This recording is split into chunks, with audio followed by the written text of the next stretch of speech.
गौतम बुद्ध के जीवन के कई प्रेरक प्रसंग हैं। गौतम बुद्ध की कहानियां हमें सुखी और सफल जीवन जीने के सूत्र बताती हैं। गौतम बुद्धा स्टोरी अपने दोस्तों के साथ शेयर जरूर करें। परेशानियों से डरे नहीं, उनका सामना करें। गौतम बुद्ध कौशांबी नगर में रह रहे थे।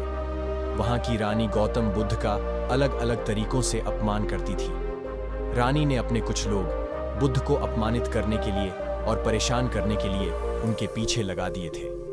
रानी के आदेश पर वे सभी लोग बुद्ध का विरोध कर रहे थे, लेकिन बुद्ध ने किसी से कुछ नहीं कहा। उस समय बुद्ध के साथ उनका एक शिष्य भी था। उसका नाम था आनंद। आनंद ने बुद्ध से कहा, मैं लगातार देख रहा हूं कि ये लोग जानबूझकर हमारा अपमान कर रहे हैं। जहां हमारा अपमान होता है, ऐसी जगह हमें नहीं रुकना चाहिए। बुद्ध ने आनंद से पूछा, हम कहां जाएंगे?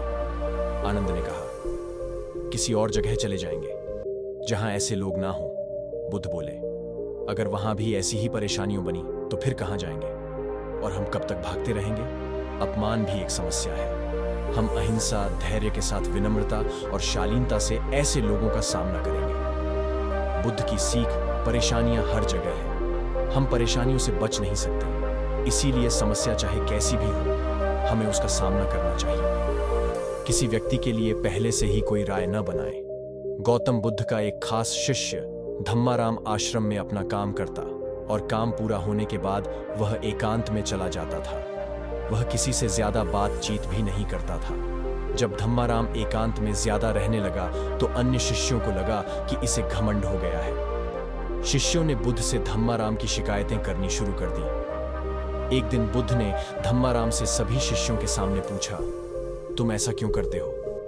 धम्माराम बोला, आपने कहा है कि कुछ दिनों में आप ये संसार छोड़े देंगे, तो मैंने ये विचार किया है कि जब आप चले जाएंगे तो हमारे पास सीखने के लिए क्या रहेगा। इसीलिए मैंने ये तय किया कि मैं एकांत और मौन को समझ लूं, ठीक से सीख लूं। ये दो काम आपके जीते जी मैं करना चाहता हूं। बुद्ध ने अन्य शिष्यों से कहा, तुम सभी ने देखा कुछ और समझा कुछ। तुम्हारी आदत है कि तुम दूसरों की बुराई करते हो, इसीलिए तुम सभी ने धम्माराम की अच्छी बात को भी गलत रूप में लिया। बुद्ध की सीख, हमें किसी व्यक्ति को ठीक से जाने बिना उसके बारे में कोई राय नहीं बनानी चाहिए। अगर कोई अच्छी बात सीखना चाहते हैं तो घमंड छोड़ दें। एक दिन बुद्ध के शिष्य आनंद ने पूछा, आप प्रवचन देते समय ऊंचे स्थान पर बैठते हैं और सुनने वाले नीचे बैठते हैं, ऐसा क्यों? बुद्ध ने आनंद से कहा, एक बात बताओ, क्या तुमने कभी किसी झरने से पानी पिया है?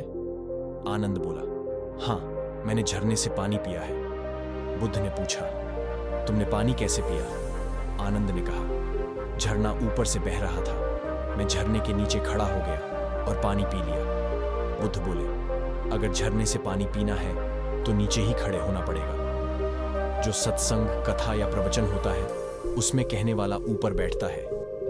उस कथा का संदेश ग्रहण करना है तो सुनने वाले को नीचे ही बैठना होगा।